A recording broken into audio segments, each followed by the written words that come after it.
Hello friends, welcome. My name is Joe. This is the Joe Martino Show. And today I want to talk to you about, can you control your emotions? We sometimes think that we lack authenticity when we don't let our emotions control our behaviors. But is that really accurate? Let's kick it off. You're listening to the Joe Martino Show. You're listening to the Joe Martino Show, a podcast dealing with all things emotional, relational, and human nature. Joe is a licensed counselor in the state of Michigan, specializing in relationship therapy. He is also the author of the book, The Emotionally Secure Couple. All advice offered in this episode is offered for entertainment and educational purposes only. Enjoy the show.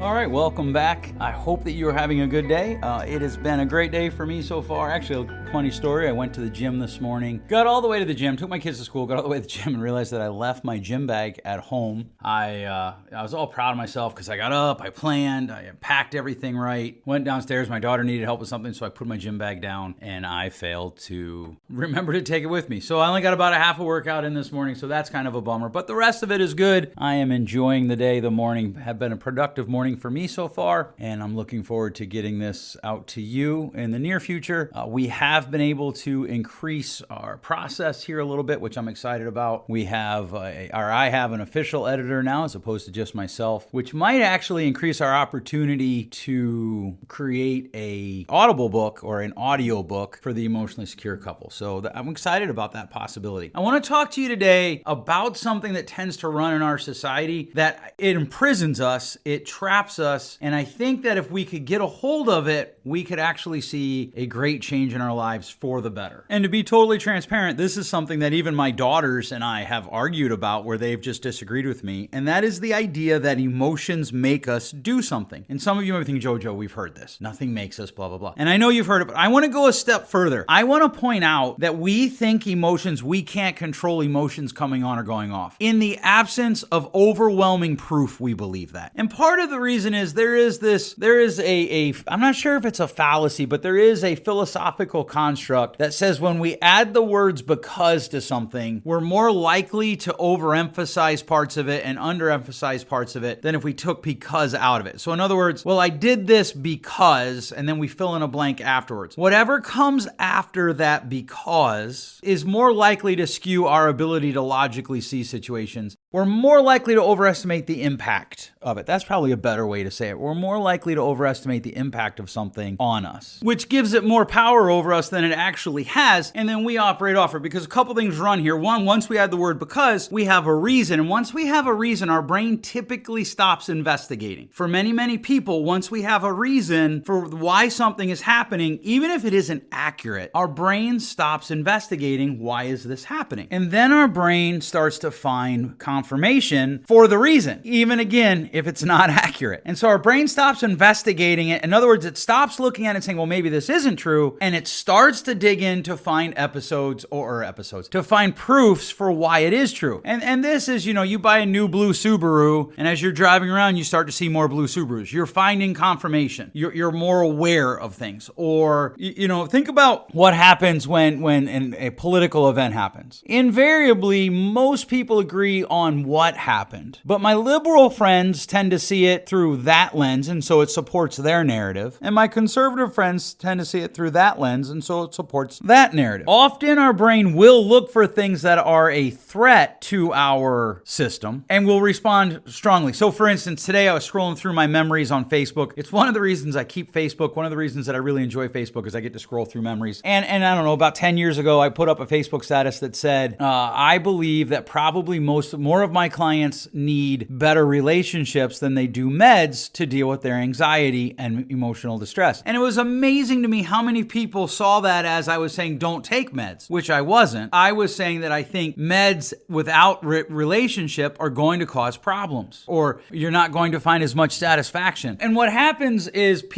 their brain is running, it's done investigating. I have anxiety because I have anxiety, and medicine can help me. He's threatening medicine. We must attack. That is essentially essentially what happens. And then what happens is we take that action, we take that word, that phrase, that belief, and we wrap it around this idea that we can't turn our emotions off. Okay, well, I was mad, but I didn't say anything inappropriate, and I just can't help being mad. I can't choose to not be mad. And the thing of it is in order to make that statement and believe it, we must ignore copious amounts of actual evidence that we can turn our emotions off and we can choose a different emotion. Now, hopefully nobody gets mad at me for cultural appropriation. I'm relatively certain that somewhere in my ancestry, there's at least a little bit of Irish. Let's just pretend that you're Irish Catholic, whoever you are, and you're walking down the street with your significant other and your children, and something happens and a fight breaks out and you're barking at each other, and then you realize you're in public. So you stop barking at each other, but you're still mad and there's dirty looks and errs. And around the corner comes Father Joseph. Actually, let's call him Father Thomas since my name's Joseph. Oh, Father Joseph. Oh, I did it. I see there. Oh, Father Thomas, so good to see you. Oh, you wanker, what a beautiful day it is, isn't it? Look at the sunshine that the good Lord has given us. Oh, we're so blessed to be out here with our family, Father Thomas. What a joy it is to see you, sir. And suddenly everything's okay. You got a big smile. You're happy. Well, Joe, that's not real. We're fake. Yeah, but here's the interesting thing. If you actually stay in that for about a few minutes, you actually will feel happy. Or it may be like early in my marriage, I'm going to throw my poor wife under the bus. Early in my marriage, my wife and I were having an argument as we walked up to a door. She knocked on the door and she's kind of giving me this, the look that a wife can give her husband when you're in the middle of it.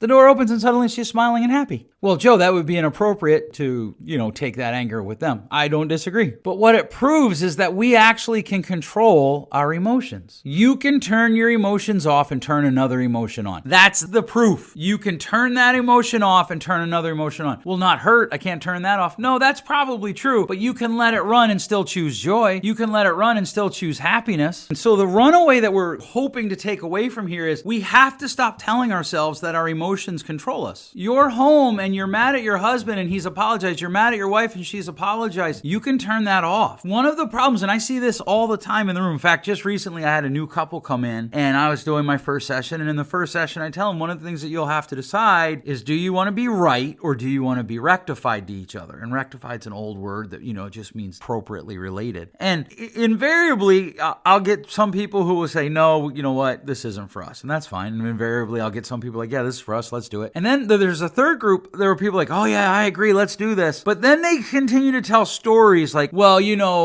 so, and they give illustrations to prove the point that they agree with me. But really what they're doing is they're telling a story from their past with the person that they're in marriage therapy with or relationship therapy with to prove the point that they were right. They want me to agree with them because they're letting their emotions control them and they're mad. And so because they're mad, they allow themselves to act poorly. Now, I think it's important that we talk about what I'm not saying. I'm not saying that it's wrong to feel negative emotions. In fact, I think that in order to actually figure out how we turn stuff off and turn it on, we have to brutally accept that we're going to have negative emotions. We're going to have emotions that run in painful ways. That's just how it works. And so we're going to have to embrace the idea that there are some days that are bad. There are some hours that are bad. One of the really interesting things to me though is most adults when I talk to them, they agree with me when I say, hey, you know what? If it was a bad day, you go to bed tonight, tomorrow's a new day. And they're like, yep, that's true. It was a bad hour. You still have 23 hours left in today that you could do something. It doesn't have to make the other 23 hours bad. Yes, it does. No, it doesn't. And one of the things is to allow yourself to feel something and then decide, how much of my time does this get? How much of my life does this get? So you get a ticket or you get pulled over or somebody wrongs you. How much of your life does that get? That becomes the question that I want you to ask yourself repeatedly. How much of your life is whatever the event is that you're saying, well, I just can't help it. I just feel this way. How much of your life does that get? How much? You need to put some time on that. So I was working with a client one time and he's like, when I call and I talk to my parent, now he's an adult, my client's an adult, and he's talking to his elderly adult parents. When I call and talk to either one of them, it just spins me out for the rest of the week. And I said to him one day, I wonder if it spins you out for the rest of the week because you choose to allow it to spin it out for the rest of the week. Or even worse, you choose it to spin you out for the rest of the week so that you can excuse certain behaviors. To me, this is the question we should be asking ourselves. Not, hey, is it okay for me to feel this negative emotion? But how much of my life should it get? Or am I using it as an excuse to engage in bad behavior. In other words, can I feel a negative emotion and still behave in a positive way? I don't have to behave in a fake way, but can I behave in a positive way? Or am I using my negative emotions as an excuse for poor behavior? And then I say, well, I just can't help it. My negative emotion, I was angry, so that's why I yelled at my kids. Nope. Maybe you invented your anger so that you would have an excuse to yell at your kids. Maybe you allowed your anger to blossom so that you'd have an excuse to yell at your kids. Joe, that's insane. I can't help how I feel. And yet we do have multiple stories. Most people, by the time they reach their mid-20s, have multiple accounts of examples that would disprove that, where they were angry and they chose to act a different way. Well, they're being fake. Are they really though, or are they choosing something better? Like, this idea of authenticity allows us to act poorly. It's just strange to me. That's a strange logical run for me. I don't think it's logical. In fact, I think it's a strange illogical run. So, then what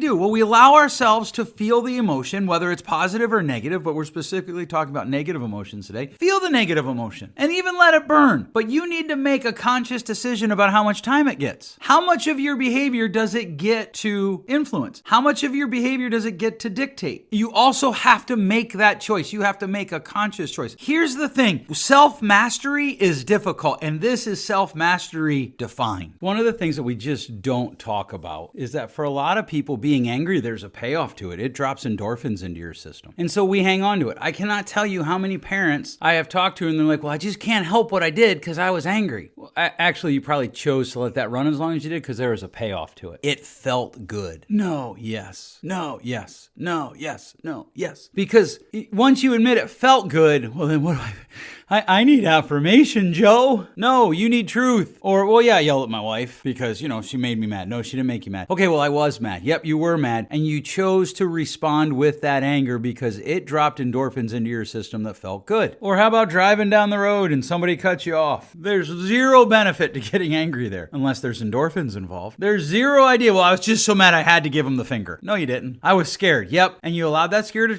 scared, which is fear, to turn to anger. Scared. You allowed that scared to turn to anger, and that anger became an excuse for poor behavior.